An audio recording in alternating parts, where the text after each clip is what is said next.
Viu? Vamos então à nossa palestra que acabou ficando para hoje.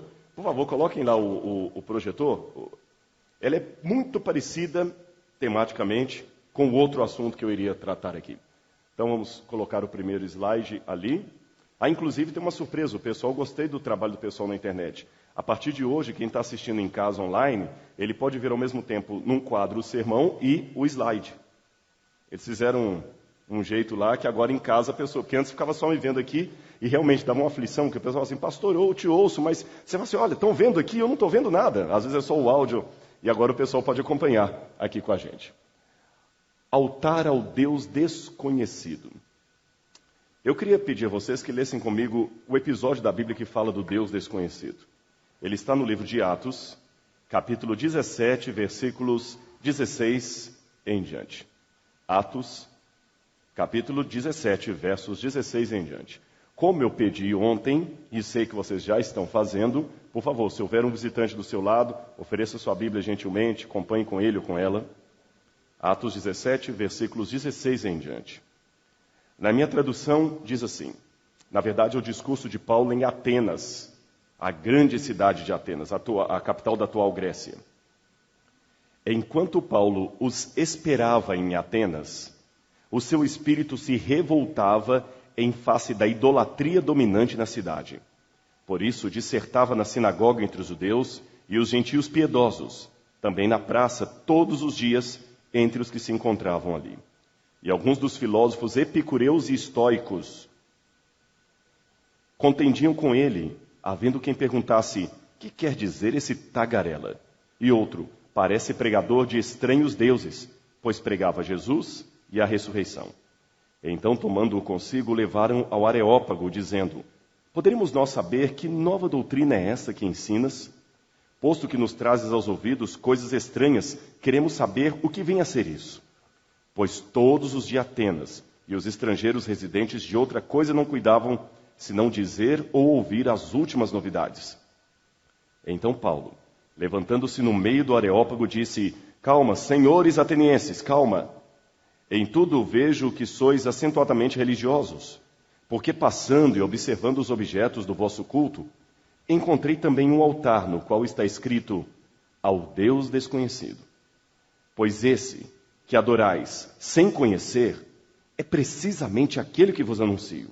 O Deus que fez o mundo e tudo o que nele existe, sendo ele Senhor do céu e da terra, não habita em santuário feitos por mãos humanas, nem é servido por mãos humanas como se de alguma coisa precisasse, pois ele mesmo é a quem todos dá vida, respiração e tudo mais.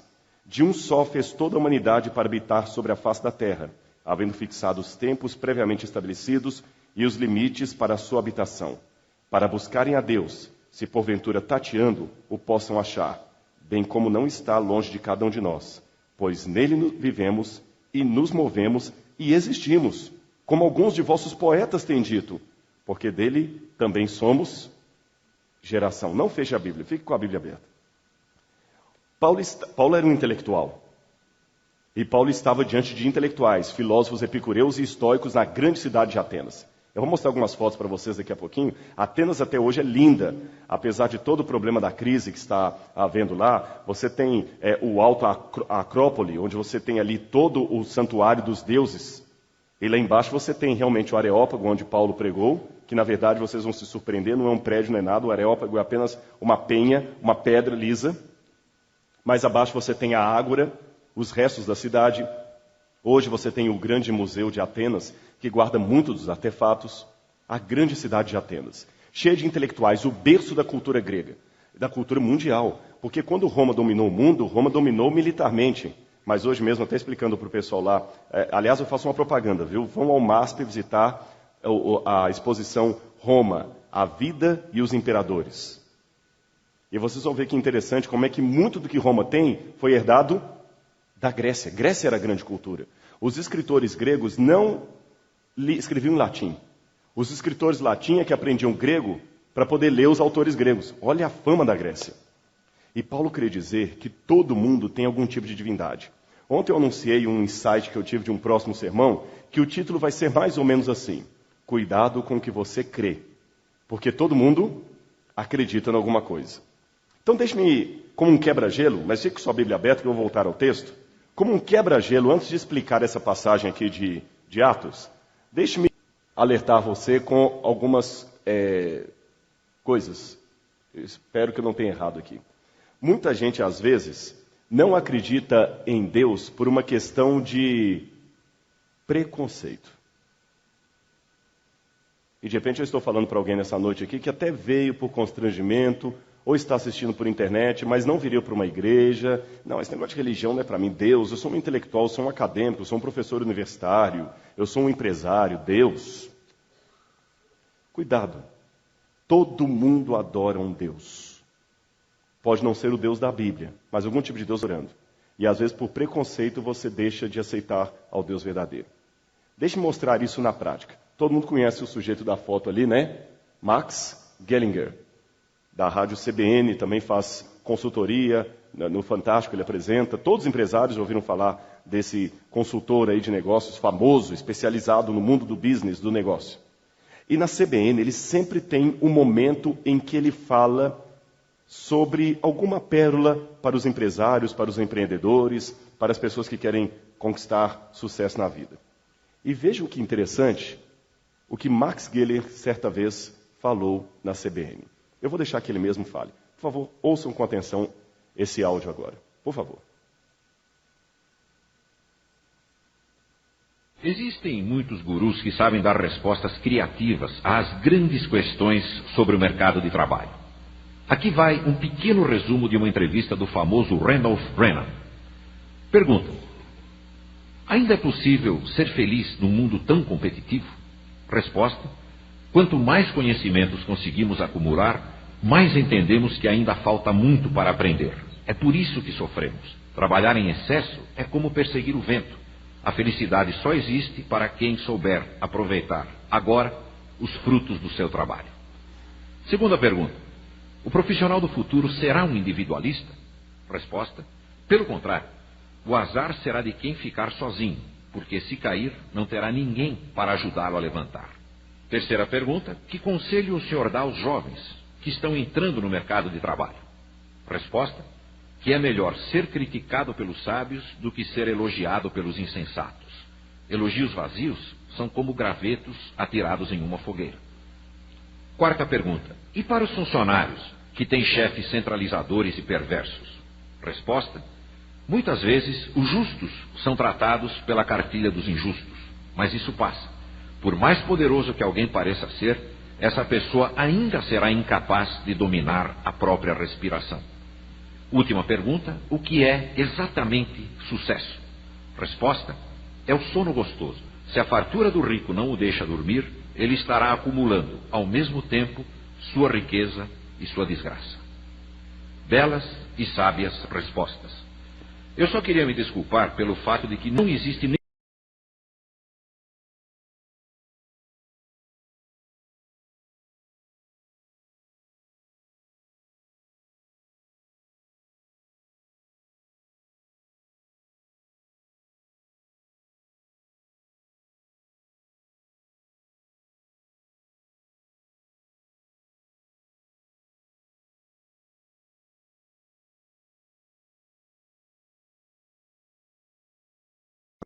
por preconceito, nem querendo receber um estudo bíblico, nem querendo conhecer essa mensagem, cuidado.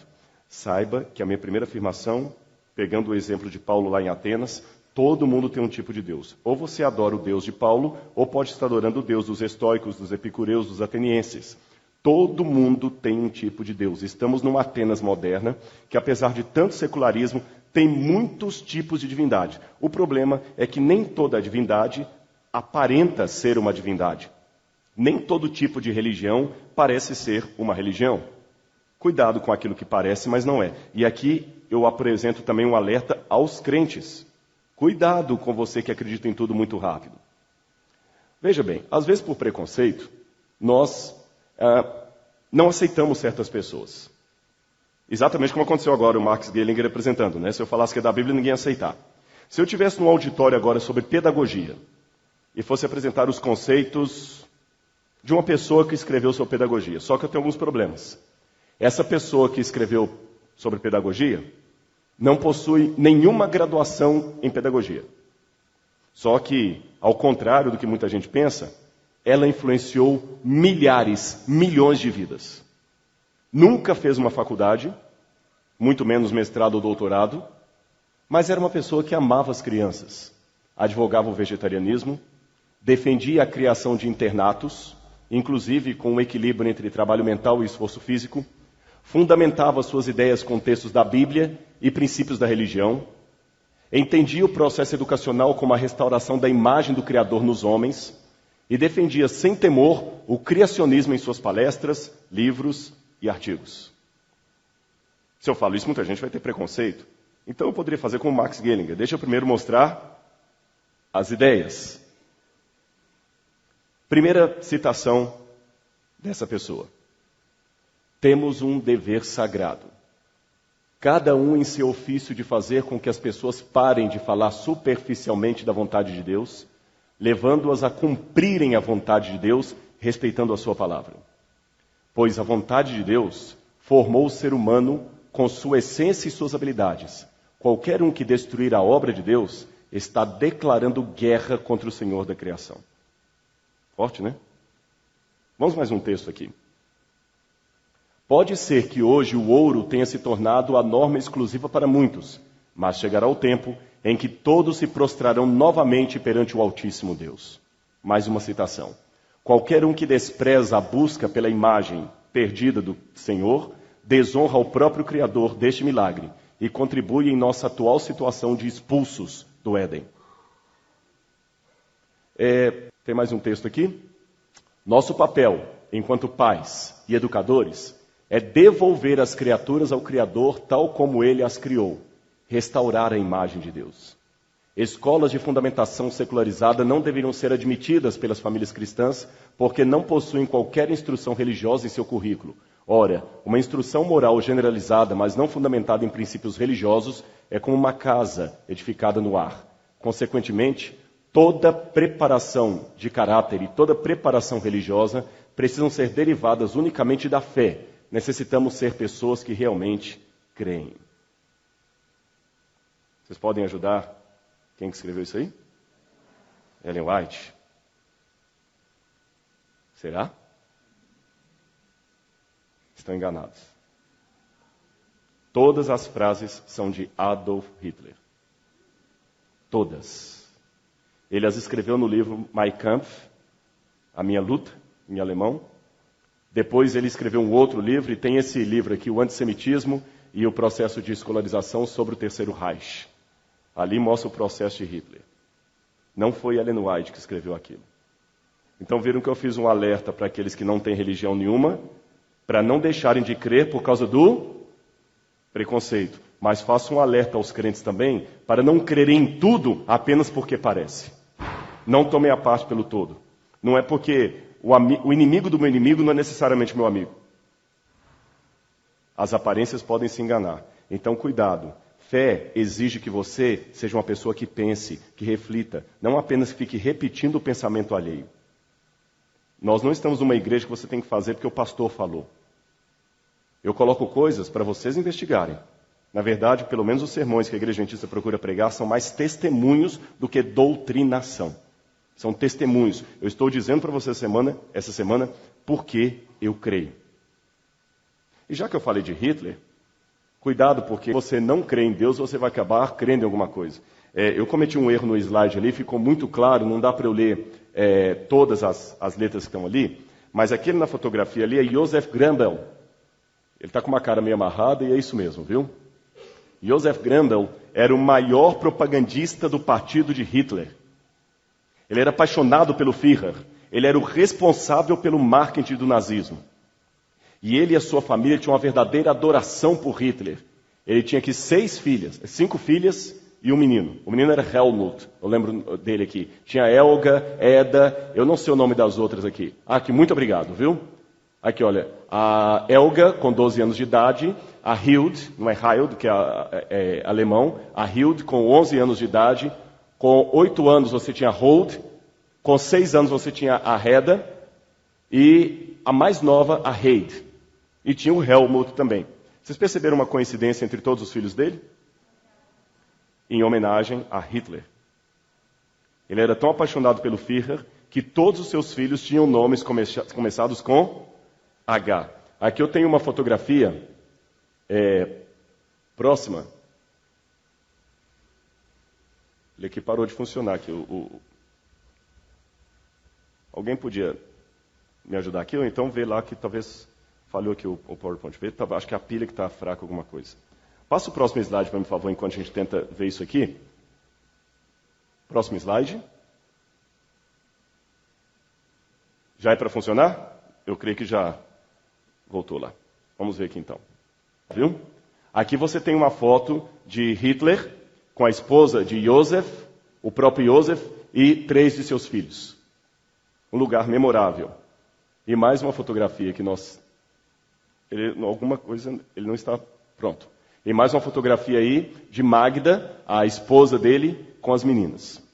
Agora o problema é que quando o Deus dele morreu, a vida acabou. Quando houve, em 1945, em abril de 1945, o bombardeio sobre Berlim, você sabe que todo mundo foi para o bunker de Hitler, que era ali um subsolo do palácio dele, em Berlim, onde ele tinha tudo ali para poder sobreviver. E todos os guardas de Hitler, a elite do exército dele, começou a entrar em pânico. E o próprio Joseph pegou veneno e deu para cada uma das suas crianças. E aqui está a foto de todas elas. Quando você acredita num falso Deus, o resultado é esse. Ele mesmo não tomou o veneno. E sabe por que ele deu veneno às crianças? Porque ele não queria que elas sobrevivessem ao mundo sem o nazismo. Amanhã eu vou responder uma pergunta. Eram crianças. E por que Deus deixou isso acontecer e não fez nada? Essa pergunta eu vou responder no sermão de amanhã. Por que existe o sofrimento? Então eu fiz 3 alertas aqui. Em primeiro lugar, todo mundo adora algum tipo de Deus. Cuidado. Ou você adora o Deus de Paulo, ou você adora o Deus dos atenienses. Mas algum dos deuses atenienses. Mas algum tipo de Deus você adora. Todo ateu, às vezes, se torna um Deus para ele mesmo. Mas ele adora. Somos homo-religiosos. Segundo alerta que eu fiz. Cuidado para você não rejeitar o Deus verdadeiro por puro preconceito. E terceiro alerta. Cuidado para você que já crê não acreditar em qualquer coisa, sem primeiro passar o crivo. Vamos voltar então ao texto de Paulo agora. Vocês sabem, Paulo estava em Atenas. Continua. Pronto. Paulo estava em Atenas. Vamos recapitular a história. Paulo estava em Atenas, quando de repente ele ficou revoltado. O que foi que trouxe revolta para Paulo ali em Atenas? A idolatria reinante em Atenas, não é isso? E ele ficou nervoso, mas Paulo era intelectual e a fama de Paulo começou a espalhar por toda a cidade. E as pessoas correram e levaram-no para um lugar especial para ele ensinar para eles. Para onde eles o levaram? Ele primeiro falava só na sinagoga, mas depois os atenienses o levaram para um lugar amplo, o Areópago, especialmente filósofos, epicureus e estoicos. Ok, e Paulo lá começou a falar com eles assim: eu sei que vocês são religiosos. E eu, passando pelos objetos de culto, eu vi um altar onde estava escrito uma frase: ao Deus desconhecido. Esse Deus que vocês adoram sem conhecer é quem eu vim anunciar para vocês. O que quer dizer esse episódio da Bíblia? Para entendê-lo, nós temos que voltar no passado, 500 anos antes de Paulo. 500 e poucos anos antes de Paulo. E de onde que eu tirei a história que vou contar para vocês agora? De Diógenes Laércios. Esse Diógenes Laércios, ele foi um escritor romano, que aqui nós temos uma tradução dos livros dele em espanhol, e eu tenho uma versão do livro dele também no antigo latim. Diógenes Laércios, ele escreveu a vida dos célebres filósofos da Grécia. Então Diógenes nos traz informações interessantes. Ele não é cristão, nunca teve nada a ver com o cristianismo. Diógenes Laércios era apenas um antigo escritor romano. E ele conta que mais ou menos por volta do ano 500 e pouco antes de Cristo, na cidade de Atenas, houve uma tragédia. E essa tragédia abalou a cidade de Atenas, uma praga terrível. E as pessoas se reuniram justamente aí para poder resolver o problema da cidade. Esse lugar é o Areópago. Viram que interessante o Areópago? Vocês pensavam às vezes talvez num palco, um palácio. O Areópago é uma pedra, também chamada de Colina de Marte. Por que tem o nome Colina de Marte? Porque ela era uma homenagem ao deus Marte, o deus da guerra, que depois foi chamado de Ares. Ares, o deus da guerra. A mitologia grega conta que teve uma batalha do deus Ares ou deus Marte ali, por isso que fala corte marcial, que vem do deus Marte, o deus da guerra. Aliás, o Areópago era o lugar que os atenienses mais gostavam de se reunir. Muito. Só um parênteses aqui para vocês. Sabe o que os atenienses mais gostavam de fazer no alto dessa colina aí? Ouvir discurso dos grandes oradores gregos. Os grandes palestrantes gregos. E o que os palestrantes gregos contavam? Histórias da mitologia grega. Lembra, na época não havia TV, não havia rádio, não havia cinema, não havia DVD, não havia revista, não havia essas coisas. As pessoas se distraíam como? Não havia shopping center, tinha ágora, mas não havia mall lá nos Estados Unidos, né? Então o que as pessoas se divertiam? Indo para Areópago, ouvindo os grandes oradores. Eu vou contar para vocês algumas das histórias, por exemplo, lá que eles contavam a história da Ilíada de Homero, eles repetiam lá a história do Minotauro. Lembra da história Édipo? Já ouviram falar da história de Édipo? As tragédias? Imagina só, o povo sentado ali, todo mundo ali, o arauto anunciou, venham todos, porque hoje um Rhapsirhodos vai passar por nossa cidade. Rhapsirhodos eram esses poetas que contavam essas histórias para o povo. E o povo todo se sentava lá, criança, velho, adulto, todo mundo. E ele começava assim, senhores atenienses, nesta tarde gostaria de contar-lhes uma tragédia grega. Vou contar a tragédia de um jovem que foi marcado pelo destino para ser prisioneiro da sua própria sina. Um homem que foi destinado a matar o próprio pai e casar-se com a própria mãe. O seu nome? Édipo. Ele recebeu esse nome porque nasceu com um dos pés tortos. E Edpodos significa pé torto em grego. O seu pai era o grande rei de Tebas, chamado Laio. E ele tinha uma mulher que era a mais linda mulher de toda a Grécia. Seu nome, Jocasta. Jocasta deu-lhe um filho e Laio ficou feliz. Mas o oráculo de Delfos revelou para Laio que aquela criança era amaldiçoada. Que aquela criança mataria o próprio pai e casaria com a própria mãe. Laio, desesperado, então, fez o quê? Tirou aquela criança, escondido da própria mulher, levou para o seu homem de confiança, um dos seus soldados, e falou assim, mate essa criança. E quando aquele homem levou o Édipo até uma floresta, que ele foi matar o pequenino, apesar de ser um homem acostumado com a batalha da guerra, o pequeno Édipo esticou as mãozinhas e aquele soldado não pôde matar a criança. Ele pegou e a entregou para uma família adotiva. Édipo ficou com essa família adotiva até por volta dos 16 anos. Mas Édipo tinha nas veias o sangue dos heróis, a sede por vitória, a sede por aventura. Então Édipo sai de casa e começa a procurar aventuras. Um dia ele chega na cidade de Tebas e vai trabalhar na colheita para o rei Laio, sem saber que era o seu próprio pai. Num determinado momento, ele discute com o rei por causa de salário, e eles começam a lutar. Ele mata o rei, sem saber que havia matado o seu próprio pai, e sai correndo da cidade de Tebas. Mas uma coisa o motivou a voltar a Tebas anos depois, apesar do medo de ter matado o rei e de ser reconhecido por alguém. Sabe o quê? É que ele viu em Tebas o rosto da mulher mais linda que ele podia imaginar. O nome dela? Jocasta. Ela era mais velha do que ele, mas ele não conseguia esquecê-la. 8 anos depois ele volta a Tebas, na esperança de ver o seu grande amor. Mas quando ele chega, a cidade está vazia. Não há crianças brincando na ágora, não há ninguém tocando flauta, não há música. E quando ele passa nas ruas, quase assim, abandonadas da cidade, um cidadão agarra pelo braço assim, vem para cá! E ele assusta. O que você está fazendo aqui? Como é que você entrou aqui? Não, eu entrei porque a porta estava aberta. E o homem falou assim, você deu sorte de não ser devorado. Ele falou, o que aconteceu com a alegre cidade de Tebas?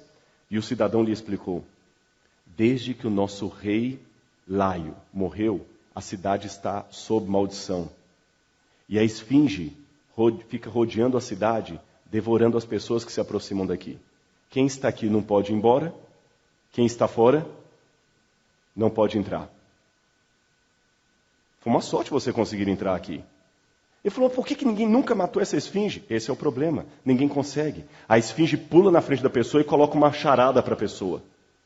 Se a pessoa acertar a charada, ela deixa a pessoa passar. Mas se a pessoa não acertar a charada, e ninguém acertou até hoje uma charada da esfinge, a pessoa é devorada por ela. Se nós conseguíssemos um herói para matar a esfinge, ele poderia ser o nosso rei e casar com a viúva. O olho dele cresceu. Édipo pegou uma pequena espada e saiu na calada da noite procurando um animal mitológico. E diz a lenda grega que quando ele andou, ele viu um barulho. Ele sabia que era o animal que estava na aproximação. Ele foi andando, já estava na calada da noite. Daqui a pouquinho, bum! Pula diante dele aquele monstro horrível. E o animal vai chegando até ele e fala, decifra-me, ou devoro-te. Édipo não titubeou, ergueu a espada e falou, decifro-te. Foi aonde a esfinge percebeu que tinha ali um adversário à altura. Ela então propôs uma charada para ele. Qual é o ser, o animal, que de manhã anda de 4, ao meio-dia anda de 2 e ao entardecer anda de 3? Édipo não pensou 2 vezes e respondeu, eu sei, é o homem. Porque na manhã da sua vida ele está engatinhando como um bebê, anda de 4. Ao meio-dia da sua vida ele é adulto, ele anda de 2. Mas no entardecer da sua vida, já sendo velho, precisando de uma bengala, ele anda de 3. A esfinge, então, desesperada que alguém tinha descoberto um de seus segredos, pula, suicida, ele corta a cabeça do animal, leva até a praça de Tebas, e ali todos comemoram, ele é eleito rei, casa-se com a rainha, tem filhas com ela. Depois de algum tempo, o oráculo de Delfos revela o que aconteceu com ele. Édipo fica tão desgostoso que ele arranca os 2 olhos e sai vagando cego pelo mundo. Imagine isso sendo contado no Areópago. Fazia sucesso. Todo mundo queria ouvir. E havia várias histórias, Minotauro, a Medusa, várias outras histórias da mitologia grega.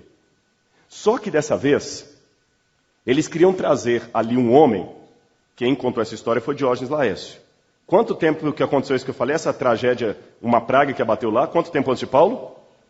Vocês estão atentos. 500 anos antes de Paulo, 500 e poucos anos. Havia uma praga em Atenas, muito terrível, estava matando todo mundo. Então eles queriam trazer agora, no alto do Areópago, não um poeta para contar mitologias. Não alguém como Demóstenes. Eles queriam trazer agora, Demóstenes era o orador grego, eles não queriam trazer agora um poeta, eles queriam trazer um profeta. E alguém deu uma solução. Vamos sacrificar aos deuses. Vamos sacrificar aos deuses. Não, vamos trazer um profeta. E eles mandaram uma mensagem para um profeta ateniense que morava na ilha de Creta. O seu nome, Epimênides. Mas Epimênides, no princípio, recusou-se ir.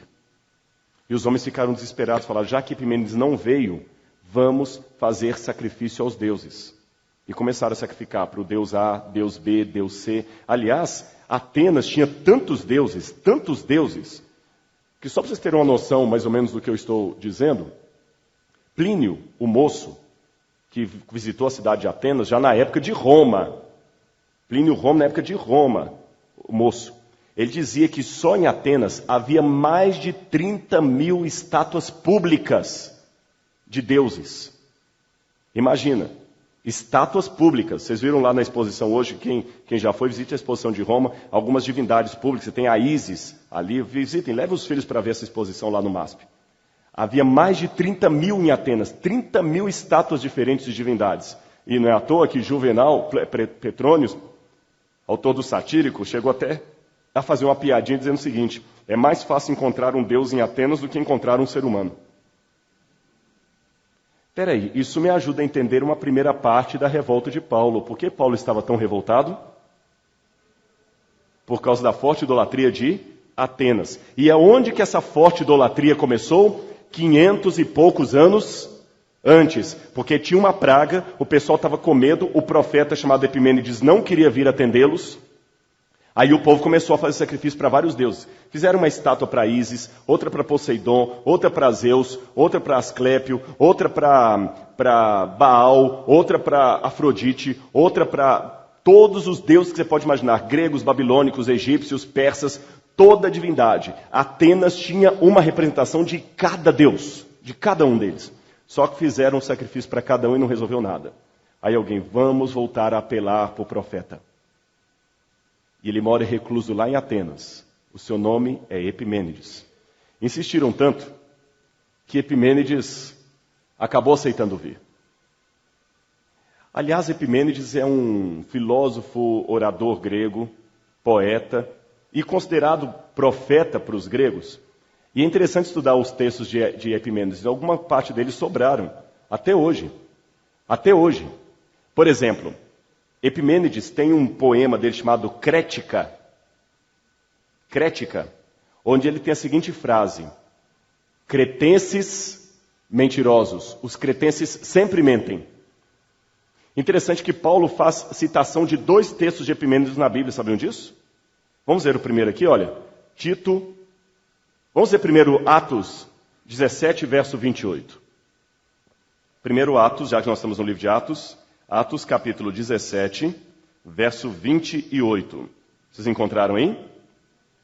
Pois nele vivemos e nos movemos e existimos, como alguns de vossos poetas têm dito, pois dele também somos geração. Na época da Bíblia não havia o recurso da aspas e da nota de rodapé, mas como Paulo fala assim, como alguns de vossos poetas têm dito, ele está citando um dos poetas. E aqui tem 2 que escrevem isso, um chamado Arato, e o mais antigo, que é Epimênides. Querem ver outra parte da Bíblia que Paulo cita o Epimênides?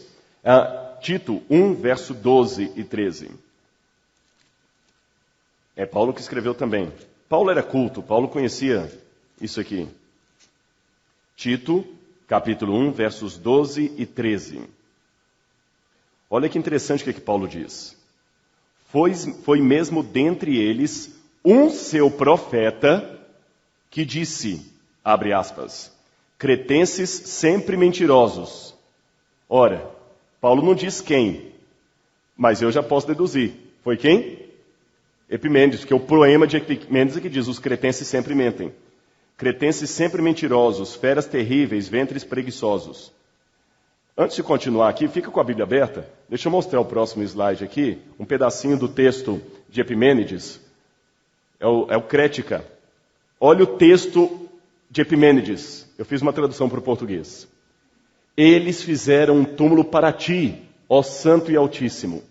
Os cretenses sempre mentem. São umas bestas feras, homem de ventre preguiçoso. É o mesmo texto que eu li aqui em Tito, não é? É ou não é?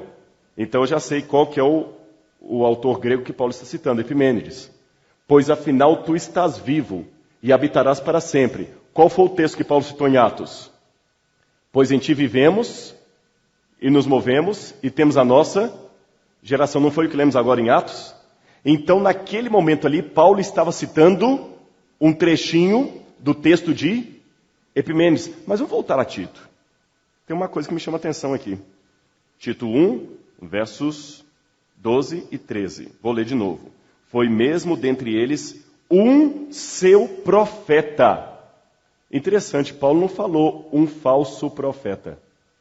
Falou? Tá bom, pastor, mas também não falou que era verdadeiro profeta. Mas vamos continuar lendo.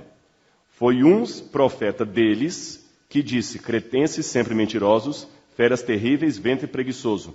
Tal testemunho é exato, verdadeiro. Então você quer dizer que havia profetas verdadeiros fora de Israel, mas é claro, e Balaão? Balaão não era profeta? E ele não era hebreu. Balaão era profeta. Os magos que vieram do Oriente não eram judeus e receberam pela profecia o momento que Jesus ia voltar. Então isso aqui é um tapa de luva naquilo que eu falei, de alguém achar que não só os meus que vão para o céu. Tinha um profeta de Deus verdadeiro fora de Israel, Epimênides.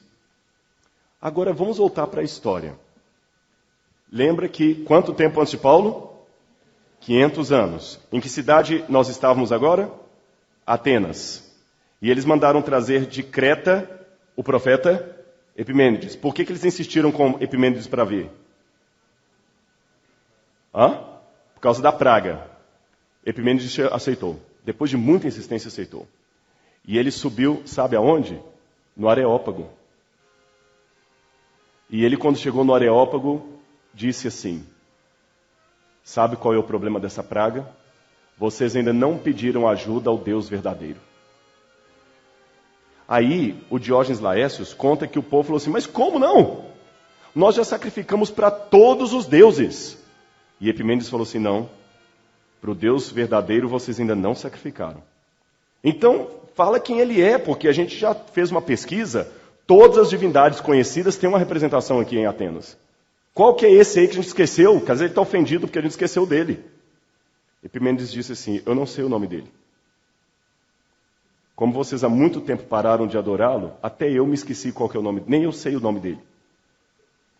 Mas eu vou dar uma dica para vocês. Ele vai mostrar quem ele é e aonde ele deve ser adorado. Então tá bom. Como? Tragam ovelhas para o alto do Areópago. E diz o Diógenes Laércios que o povo obedeceu. Tá, e agora? Solte as ovelhas. Ninguém toque as ovelhas, solte sozinho. Isso é um absurdo, sem nenhum pastor as ovelhas vão espalhar. Solte as ovelhas. Elas vão para o lugar onde o Deus verdadeiro deve ser adorado. Não, ó Epimênides, elas não vão fazer isso, porque tem grama aqui em volta, elas vão parar para comer a grama. Não vão parar. Solte. E fizeram. Soltaram as ovelhas no alto do Areópago. E elas começaram a descer. Uma ou outra parou para comer a grama, mas a grande maioria das ovelhas passaram pela grama para surpresa de todos. Elas não pararam na grama. E eles viram naquilo um sinal realmente, que o animal não parou para comer grama. E elas passaram pela estátua de Ísis e não pararam. Pela de Poseidon, não pararam. Pela de Afrodite, não pararam. Zeus, não pararam. Nenhum dos deuses. Daqui a pouquinho as ovelhas foram para um lugar onde não havia estátua nenhuma, nem altar nenhum. Ali elas começaram a dobrar as patinhas e a deitar.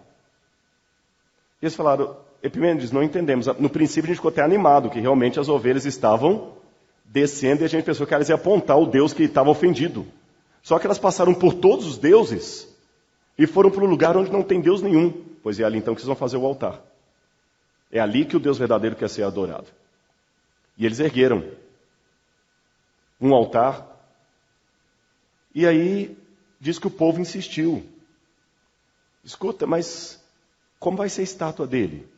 Não, não é para colocar estátua, deixa o altar vazio. Vazio, sem imagem, sem imagem. Então diga pelo menos o nome dele para a gente escrever no altar. E Epimênides falou assim: eu já disse para vocês que eu também não sei. Escrevam ao Deus desconhecido. E a história diz que eles fizeram um sacrifício e a praga de Atenas se foi. O chato é que depois disso, parece que a idolatria voltou a tomar conta de Atenas. Tanto é que eu tenho aqui de Pausânias. Pausânias é um historiador grego que ele visitou Atenas e ele diz que ele viu lá o templo de Atenas Esquiras, viu também outros altares, e ele fala que ele viu um altar aos deuses desconhecidos. Ele viu altares aos deuses desconhecidos. Parece que o pessoal insistiu ainda na idolatria, colocou no plural. Depois também nós temos, Filóstros também diz a mesma coisa, Apolônio de Tiana também diz que viu o altar aos deuses desconhecidos, e havia um estranho costume entre os gregos de jurar pelo Deus desconhecido. E a arqueologia encontrou dois desses altares. Um foi uma expedição arqueológica em Pérgamo, feita pelos italianos, que encontrou um altar de Deméter e uma inscrição assim: para os deuses desconhecidos. E um outro foi encontrado em Roma, onde está escrito: se Deus, se dea, que é uma frase arcaica que quer dizer assim: ao Deus ou à deusa, seja ele quem for. 500 e poucos anos depois de Atenas, depois de Epimênides, Paulo volta a Atenas. E Paulo anda no meio das imagens ali. E Paulo aponta para o altar de Epimênides. E ele fala assim: fiquem tranquilos. Eu não vim trazer uma novidade tanto assim para vocês.